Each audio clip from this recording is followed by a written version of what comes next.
ఎట్లా మరి దేనికోసం ధర్నా? బీసీలో రిజర్వేషన్ 42% ఇవ్వాలని చెప్పి ఈ కూడా దాని విషయం- ఎలా వచ్చింది మరి కథ? జరుగుతుంది. ధర్నాలో ఉన్నాం అందరం, ఇక్కడ డిపోకైతే వచ్చి ఉన్నాము, వెయిటింగ్ చేస్తున్నాము. మీరు కూడా ఆర్టిస్టులు కూడా ధర్నా చేస్తున్నారు.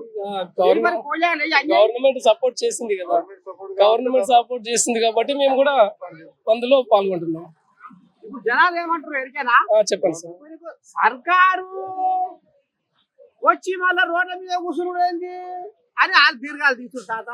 మరి ఇప్పుడు బీసీలకు మేము న్యాయం చేస్తామని ఎవరు పడక వాళ్ళు సంకరం గుద్దుకుంటారు. అంతేనా తాత? బీజేపీ వాళ్ళకు మాకు బీసీలు అంటే ప్రాణం అని వాళ్ళు అంటారు. బీఆర్ఎస్ వాళ్ళు వచ్చినా అంటారు, కాంగ్రెస్ వాళ్ళు వచ్చినా అంటారు. జనాలు ఇప్పుడు ఎవరిని నమ్మాలి తాత? అదైతే తెలియదు. అది ప్రతి ఒక్కరు అదే చెప్తారు కానీ ఏందనేది కరెక్ట్ దొరుకుతలేదు. అది అంతుపడతలేదు ముచ్చట. జనాలు అలా కల్లోలం ఏందనేది కరెక్ట్ గా ఎవరికి అది కాకుండా అయిపోయినాం. ఖచ్చితంగా బీసీ అయితే ఖచ్చితంగా రావాలి, రిజర్వేషన్ రావాలి, అందరికి రావాలి. ఎందుకంటే ఎవరు ప్రతి ఒక్క కేటగిరీ ప్రకారం రావాలి, ఎవరికైనా రావాలి. కండక్టర్లు కూడా ఏదో ధర్నా చేస్తున్నారు తెలిసింది. ఇంతవరకు అయితే ఏం లేదు. ఈ పిల్లగాడు సందులే పైన డేసా ఇంతవరకు అయితే ఏం లేదు. అయితే ఈ 40% రిజర్వేషన్ వద్దంటున్నావా? కావాలి బీసీలో, మేము కూడా బీసీనే. మరి నువ్వు తారాడతావుగా?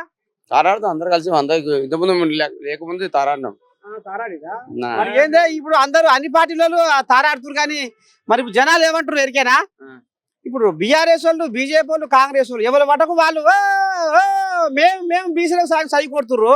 ఇంతలకు బీసీలకు న్యాయం చేసే మొగోడు ఎవరు అని వాళ్ళకు అర్థమవుతుంది జనాలకు.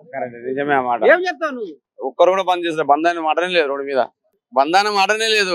నిన్న మన ఇంతమంది ఇంట్లో లేకుండా ఈ రోజు వెహికల్ అన్ని బయలుదేరింది రోడ్డు మీద. మళ్ళీ ఏమంటే మేము ఒప్ప నుంచి పప్పు కాస్తున్నాం అంటారు.